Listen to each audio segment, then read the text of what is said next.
Hi everyone. So we're coming up in a couple of days' time to the centenary of the October Revolution, the Bolshevik Revolution that took place in Russia 100 years ago. It's actually celebrated on November the 7th, and that's because the Russians used the Julian calendar at the time of the Bolshevik Revolution. So according to the Julian calendar, it took place on October the 25th, but the Bolsheviks adopted the Gregorian calendar and brought Russia into conformity with much of the rest of the world. So the anniversary then became November the 7th. There were still a few countries, such as Greece, that only adopted the Gregorian calendar later. I think they were 1928. But anyway, that's an aside. So couldn't let the opportunity go by really without a game using my Russian Civil War figures. These are all 15mm models, mainly from Peter Pig, which have a superlative range, including things like this splendid armoured train and lots of troop types specifically for the Russian Civil War period, such as sailors you can see there, and troop types such as that. Figures in greatcoats could be used for either side really, but some of them, some checker there, certainly on the Bolshevik side, and then you have some of what's known as coloured regiments, so only so called because they wore coloured uniforms of one type or another, so they're only suitable for the whites. All kinds of things, cannons, armoured cars. The range is really extensive, and you can supplement it with lots of their Great War figures, partly taking the Russian army figures, but also partly using figures for the interventionists, because all kinds of nations tried to intervene in the Civil War, from the British and Americans through to French, Japanese, all sorts. There was even a famous Czech Legion, which is comprised mainly of prisoners of war who were trying to make their way home. So anyway, I'm going to play a game just basically with both sides attempting to control this village. It's got some model planes on the table as well. Not ideal for this period. These are a little bit earlier.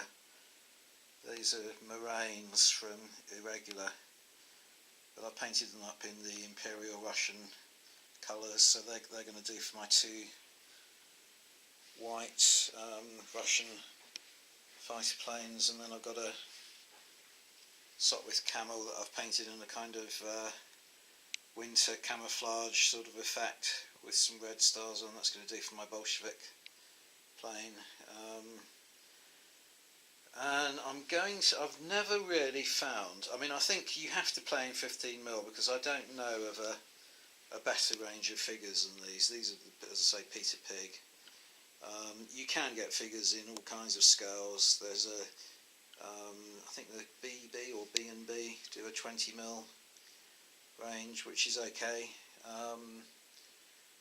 Quite a few 28mm, but I want to play it on quite a large, grand scale, and I've never really found a set of rules that completely satisfy me, and I was really hoping this year that someone at least would come up with a decent set of rules, you know, to celebrate the 100 years, but in particular, Salute, they had the Russian Revolution as their theme this year, and it was very disappointing. They had 2 games, I think, set in the period, and both of them were very kind of low-level skirmish type games, basically scenarios where you had to try and rescue the Tsar from captivity, and I didn't even look to see what rules they were using. They just didn't interest me. Over the years I've tried all kinds. Principles of War, if any of you remember that. These figures are actually base. This base size is 4 Principles of War. But I like the rules of Principles of War, but they don't really work for this late period. And then Peter Pig themselves have got First World War set of rules called Square Bashing, and they've got a Russian Civil War supplement called Proletarians to Horse.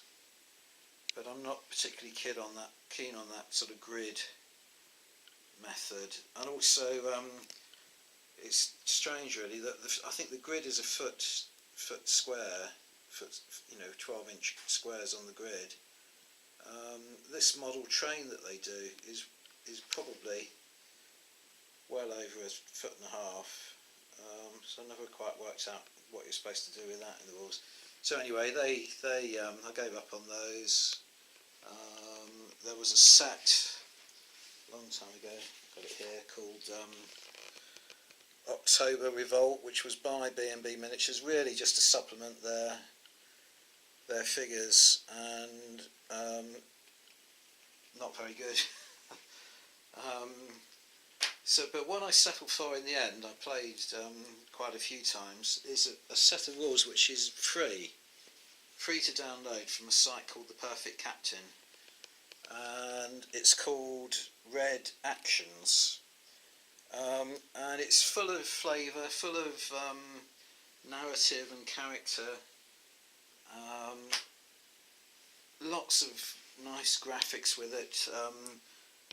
You don't play with cards, but you can print out a card for each troop type, which gives you all the stats for the various troop types in your unit. And as you can see, they're very kind of specific for the Russian Civil War period.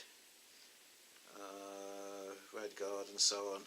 I'll explain the rules a little bit as I go through the game, but I'll show you the white. This is the white side and all the different types of troops that I'm going to be playing. Cavalry Squadron, Machine Gun Detachment, Colour Infantry, they were the ones I was showing you earlier. Field Guns, White Volunteers, Armoured Car, and White Conscripts.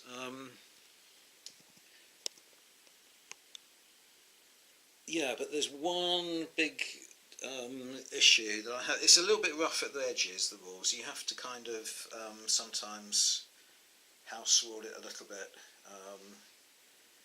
But the one big problem I have with it is that basically you have each unit is a company that has an officer, and you draw random chits, such as this one here, to give you the officer's characteristics and value, and then you alternate moves between sides, and you rapidly find that you lose track of who's moved what and when, and it takes ages.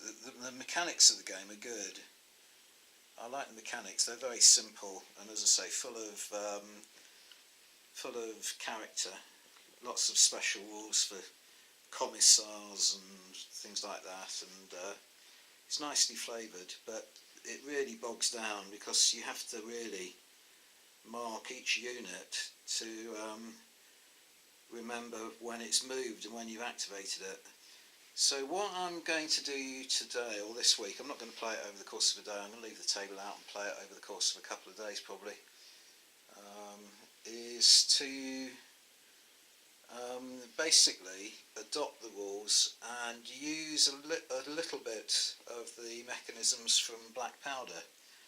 So I've basically put some officer stands on the table, such as this one here, and only drawn chits for the officer stands. So each side has got a colonel.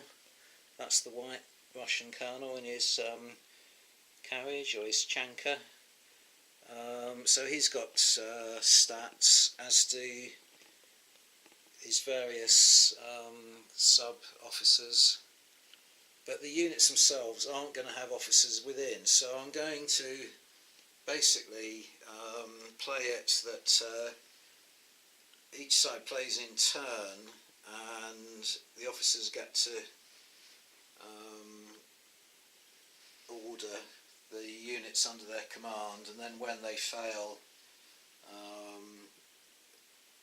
the overall commander can have a go and so on. But once they've all failed or blundered or whatever, then it's over to the other side to do the same thing, and I'm hoping that will speed the game up and make it a lot simpler.